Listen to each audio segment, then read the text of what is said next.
पिछले एपिसोड में हमने जाना था पीरान कलियर की सबसे बड़ी पहचान हजरत साबिर पाक के बारे में, उनकी जिंदगी, उनकी रिवायात और कलियर से उनका रिश्ता। कलियर के दूल्हा, कलियर के शहंशाह, कलियर के दूल्हा, मखदूम अली साबिर, ओ कदम कदम पे जरूरत है आपके।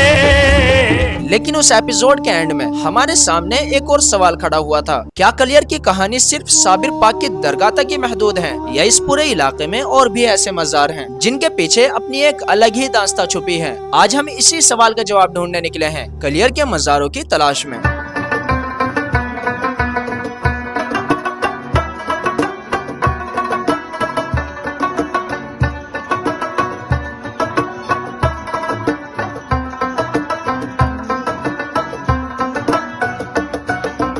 सबसे पहले एक बहुत बेसिक सवाल का जवाब जानते हैं, मजार होता क्या है? आसान जुबान में समझे तो किसी बुजुर्ग या किसी अहम शख्स की कब्र और उससे जुड़ा हुआ वो मकाम जहाँ लोग उनकी याद में जाते हैं, उसे आमतौर पर मजार कहा जाता है। और जब किसी बुजुर्ग का मजार एक बड़े जियारत गाह के तौर पर मशहूर हो जाता है तो उसे दरगाह भी कहा जाता है। लेकिन कलियर की खास बात यह है कि यहाँ की कहानी सिर्फ एक मकाम तक सिमटी हुई नहीं है, यहाँ कई बुजुर्गों से जुड़े मकामात का जिक्र मिलता है। तो आज हम हर इम्पोर्टेंट मजार तक जाने की कोशिश करेंगे। मैं हूँ जुनैद ज़हीरी और आप देख रहे हैं हमारी डॉक्यूमेंट्री सीरीज पीरान कलियर शरीफ, एक दरगाह एक दास्तां का दूसरा एपिसोड।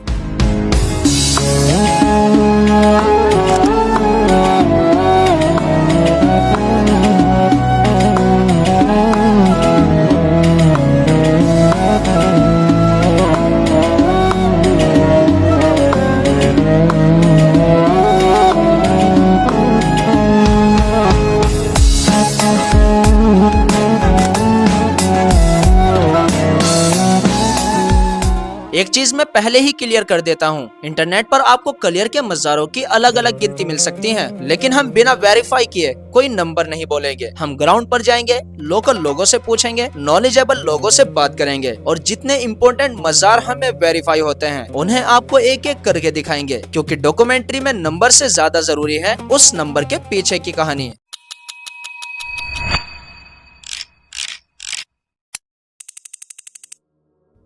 अब चलिए चलते हैं पहले मज़ार की तरफ। पहला मज़ार है हमारा हज़रत बाबा गरीब शाह साबरी का रहमतुल्लाह अलैह। आ जाइए अंदर चलते हैं और यहाँ पर सवाल करते हैं, पूछते हैं उनसे उनके बारे में। जैसे हम अंदर आते हैं, मज़ार के अंदर आते हैं, आपको बहुत सारे लोग यहाँ पर इकट्ठा दिखाई दे जाएंगे। आप दिखाइए, कुछ कव्वाली गाते हुए लोग दिख जाएंगे। दूसरा आपको उनका नाम दिखाई दे जाएगा सामने, हज़रत बाबा गरीब शाह साबरी रहमतुल्लाह अलैह सामने दिखाइए, नाम लिखा हुआ है। ये उनका पूरा एरिया है जहाँ पर लोग आराम फरमाते हैं, लोग बैठते हैं यहाँ पर। और फिर अंदर आपको जाकर दिखाते हैं। आ जाइए अंदर, आइए अंदर दिखाते हैं। हज़रत बाबा गरीब शाह साबरी रहमतुल्लाह अलैह के शागिर्द हैं, उनसे बात करते हैं, उनसे पूछते हैं आखिर कौन थे ये बुजुर्ग? ये बाबा गरीब सरकार साबिर पाक में तशरीफ लाए। सरकार साबिर पाक ने सरजमीन पर उनको कायम किया।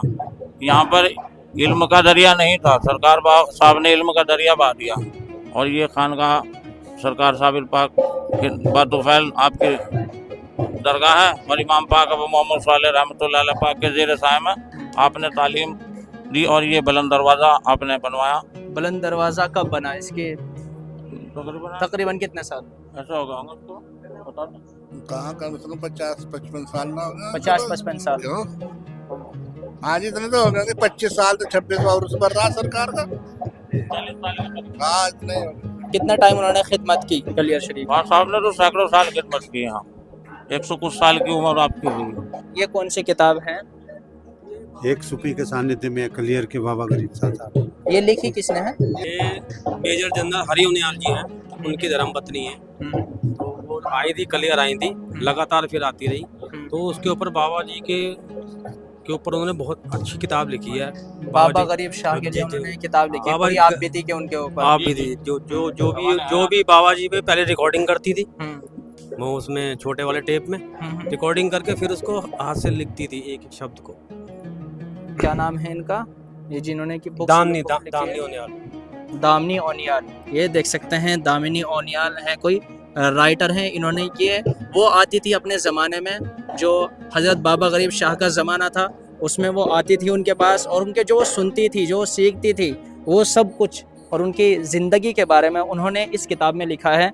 ये किताब आप देख सकते हैं, एक सूफ़ी के सानिध्य में, ये करके किताब है। इसमें सबका जिक्र है किताब में, आप देखेंगे तो फोटो में भी हैं इसमें उस टाइम की बता रखी है ना, ये कौन कौन आते थे बाबा जी के पास। ये बाबा जी बैठे हैं अपने टाइम में।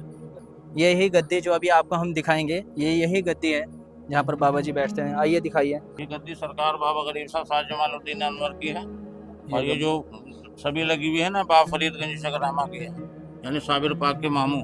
ये जो आपके तस्वीर पीर- लगी हुई है, हाँ, सामने जो लगी हुई है तस्वीर, ये हजरत साबिर पाक के मामू हैं। और पीर भी हैं आप, हजरत बाबा फरीदुद्दीन गंज शकर रहमतुल्लाह अलैह कायम करता है ये जब कायम किया जा रहा था। जी जी जी। बाबा शुरुआत। फरीद, ये बाबा गरीब के द्वारा ही हाँ, बाबा कायम गरीब किया शाह गया। सरकार ने बना है बुलंद। ये जो इमेज है, ये जो फोटो लगी ये हुई ऊपर वहाँ, ये पहले खलीफा हैं मौलाना सैयद इकबाल साहब, है, ये पहले खलीफा है। जी, दूसरे खलीफा दूसरे खलीफा ये हैं जिन्होंने भी उनको कभी बाबा रमजान साहब। अब हमें हजरत इमाम साहब रहमतुल्लाह अलैह की मज़ार पर, और जो ज़ायरीन आते हैं वो पहली हाज़िरी अपनी इमाम साहब की दरगाह यानी इसी मज़ार पर देते हैं। ये बुजुर्ग कौन थे? आप सैयद इमामुद्दीन वसाल मोहम्मद, आप गौस पाक के पोते हैं और हुजूर गरीब नवाज के मुरीद हैं, और बाहुक्म गरीब नवाजी आप कली शरीफ में तशरीफ़ लाए। आपके साथ बुजुर्गान दीन वली अल्लाह का एक काफ़िला मौजूद था, जो इतराफ़ जवानी में तमाम मुज़ाहरात बुजुर्गान दीन वली अल्लाह के वो आपके काफ़िले के साथ ही थे।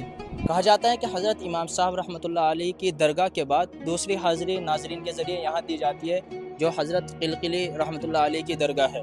ये हज़रत इमाम अबू सालेह रहमतुल्लाह अलैह के साथ में आए हुए, इनका नाम हज़रत सैयद हैदर ज़ुल्फ़िकार अली है। तो ये जो क़िलक़िली लक़ब है क्यों मिला, इनको कैसे मिला?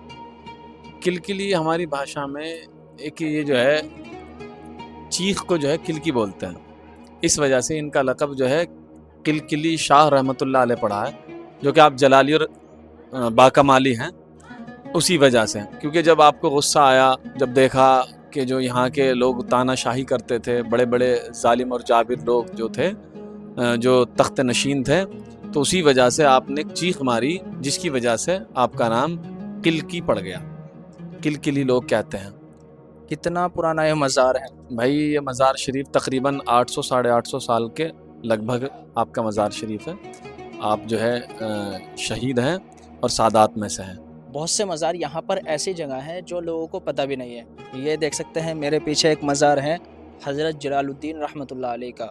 हम आए थे अभी, जो हज़रत क़िलक़िली रहमतुल्लाह अलैह का जो मज़ार है उस पर आए थे। उसके पीछे ये मज़ार है दूसरा, जो लोगों को ज़्यादा पता भी नहीं है। हमें फ़िलहाल तीसरी दरगाह के सामने, और जो ये बुज़ुर्ग है इनका नाम है हज़रत सैयद मर्दान अली शाह, जिनको लक़ब दिया गया था गैब अली शाह का रहमतुल्लाह अलैह, और इनको कहा जाता है 70 पीर 72 वालियों के सिपह सालार।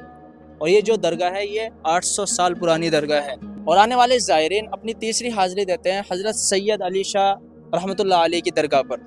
आप सरकार सैयद मर्दान पीर गैब अली शाह हैं, 70 पीर 72 वली के सिपह सालार हैं आप। यहाँ पे नमक और झाड़ू चढ़ती हैं बीमारी के लिए।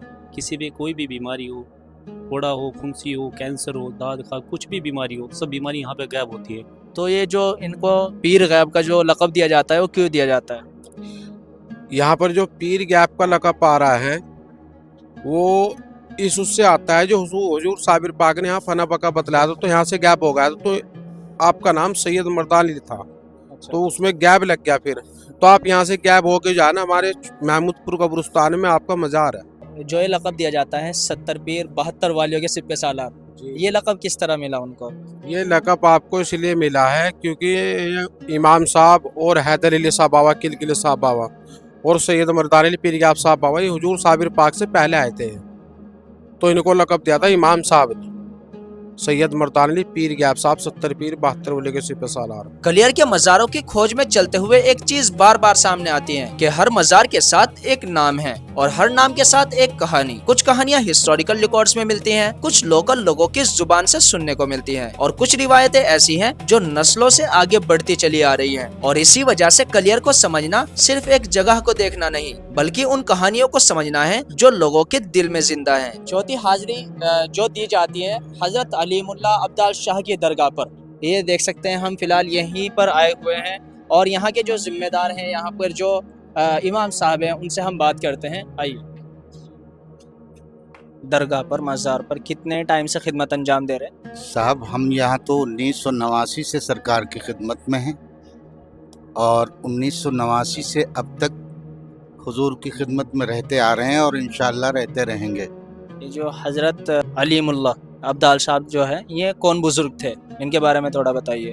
हज़रत अलीमुल्लाह अब्दाल शाह साहब रहमतुल्लाह अलैह, ये पहले हुजूर सैयदना गौसे आज़म दस्तगीर पिराने पीर रदी अल्लाह ताला अन्हु की खिदमत में रहते थे और वहाँ से हुजूर सैयदना गौसे आज़म दस्तगीर पिराने पीर रहमतुल्लाह अलैह ने आपको इजाज़त दी कि मेरी तीसरी पीढ़ी में मेरा एक पोता होगा जिसका नाम हज़रत अलाउद्दीन अली अहमद साबिर होगा। आपको उनकी खिदमत में रहना है और आखिर तक उनकी खिदमत करना है। तो आप बगदाद शरीफ से कलियर शरीफ आ गए और जब हुजूर मखदूम अलाउद्दीन अली अहमद साबिर पाक रहमतुल्लाह अलैह पाक पटन शरीफ से अपने पीर व मुर्शद हज़रत बाबा सैयदना बाबा फरीदुद्दीन शकरगंज रहमतुल्लाह अलैह की इजाज़त से कलियर शरीफ आए तो आप फिर उनकी खिदमत में यहाँ रहने लगे और यहाँ रहते हुए फिर हुजूर मखदूम अलाउद्दीन अली अहमद साबिर पाक रहमतुल्लाह अलैह के विसाल के बाद आपका विसाल हुआ और आप यहाँ मदफून हुए। इस दरगाह को कितना वक्त हो गया? ये दरगाह करीब करीब हुजूर साबिर पाक के साथ की है। पहले उसकी तामीर हुई 100 साल तक तकरीबन किसी को भी हुजूर साबिर पाक के दरगाह का पता नहीं था। 100 साल तक ये जगह जो है हुजूर साबिर पाक का आस्ताना जो है लोगों की नज़रों से गायब रहा। फिर सैयदना मखदूम अब्दुल हक रदौलवी रहमतुल्लाह अलैह जब अपने पीर व मुर्शद की खिदमत में पहुँचे, मखदूम अहमद अब्दुल हक रदौली शरीफ अब्दुल कुद्दूस गंगोही रहमतुल्लाह अलैह जब अपने पीर व मुर्शद के यहाँ पहुँचे, मखदूम अहमद अब्दुल हक रदौलवी के यहाँ, उन्होंने आपके आस्ताने की निशानदही की और फिर सैयदना मखदूम अहमद अब्दुल हक रदौलवी के इजाज़त लेकर मखदूम अब्दुल कुद्दूस गंगोही रहमतुल्लाह अलैह रदौली से पानीपत होते हुए कलियर शरीफ आए और फिर उन्होंने अपने पीर व मुर्शद के जो उन्होंने ताक़ीद की थी उस हिसाब से फिर आस्ताने की तामीर करवाई और आखिर तक हज़रत मखदूम अब्दुल कुद्दूस गंगोही रहमतुल्लाह अलैह हुजूर साबिर पाक के दरबार की खिदमत करते रहे। फिर आप गंगो शरीफ चले गए। यहाँ पर जो रिवाज होता है, जो लोगों का मानना है, कहीं किसी दरगाह पर झाड़ू चढ़ाई जाती है, कहीं फूल, अलग अलग तरीका है, कहीं अगरबत्ती, तो ये क्या रिवाज है और अलग अलग क्यों है? सभी कहीं पर भी ऐसा क्यों नहीं होता कि हर जगह ही झाड़ू चढ़ा दी जाए, हर जगह ही फूल चढ़ा दी जाए, हर जगह ही चादर चढ़ा दी जाए? अलग अलग क्यों रिवाज है? इसके अलग अलग वजूहात हैं, क्योंकि मशाइख इकराम से ये बात वाज़ेह है कि जब बुज़ुर्गों के दरबार में जाओ तो खाली हाथ ना जाओ। तो लोग अपनी अक़ीदत के हिसाब से बुज़ुर्गों के दरबार में चादर और फूल लेकर जाते हैं और जहाँ पर नमक और झाड़ू चलता है वो उसका ताल्लुक़ फ़कत एक बीमारी से है कि जिन लोगों को मसा वग़ैरह और चेहरे पर कई तरह के दाग और निशान पड़ जाते हैं, उसके लिए ये बात बहुत ही वाज़ेह है कि लोग वहाँ नमक और झाड़ू पेश करते हैं। उसकी वजह से पेश करने की वजह से बाबा के फैज़ से, हज़रत पीर गायब साहब के फैज़ान से वो चीज़ ख़त्म हो जाती है और दीगर मज़ारात पर, दीगर बारगाहों में चादर व फूल पेश होता है, इत्र पेश होता है। लोग अपनी अक़ीदत के हिसाब से, अपनी हैसियत के हिसाब से नज़र व नियाज़ बुज़ुर्गों की बारगाह में पेश करते हैं, उससे उनको फैज़ मिलता है। अक्सर एक जुमला कहा जाता है, साबिर तू ही देगा। ये जुमले की क्या सच्चाई है, क्या कहना चाहेंगे आप इसके बारे में? भाई शरीयतन अगर देखा जाए, देने वाले अल्लाह की ज़ात है, अल्लाह ताला, लेकिन एक वसीला अल्लाह ने बना रखा है बुज़ुर्गान दीन को कि उनके वसीले से जो भी चीज़ मिलती है ख़जाने से अल्लाह के ही आती है। लेकिन दीगर जगहों पर, अलग अलग जगहों पर बुज़ुर्गान दीन जो बैठे हैं उनके वसीले से लोगों को मिलता है। जैसा कि अल्लाह के रसूल ने फरमाया, अल वसीलत वल फजीलता, वसीले में फजीलत है और कोई भी चीज़ डायरेक्ट अल्लाह से नहीं ले सकते, इसके लिए वसीला तलाश करना, वसीला रखना ज़रूरी है। ज़ायरीन की जो सबसे ज़्यादा तादाद देखी जाती है वो देखी जाती है हज़रत साबिर पाक की दरगाह पर। आप देख सकते हैं यहाँ पर कितनी भीड़ में लोग हैं, यहाँ हज़ारों की तादाद में लोग यहाँ पर मौजूद हैं और जो 5वीं हाजिरी होती है वो यहीं पर दी जाती है। 4 मज़ारों के बाद, 4 दरगाह के बाद 5वीं हाजिरी हज़रत साबिर पाक के यहाँ दी जाती है। तो कलियर के मज़ारों की जर्नी में हमें एक बात समझ आई, यहाँ हर मकाम के पीछे एक नाम है और हर नाम के पीछे एक दास्तान। लेकिन अब हमारी जर्नी का अगला पड़ाव और भी इंटरेस्टिंग है, क्योंकि इन बुजुर्गों की याद में जो उर्स होता है उसकी अपनी एक पूरी रिवायत है। और उसका मतलब क्या है, इसे उर्स क्यों कहा जाता है, साबिर पाक का उर्स कब होता है और उर्स के दौरान कलियर में आखिर होता क्या है, इन सब सवालों के जवाब लेकर आते हैं आपके लिए अगले एपिसोड में।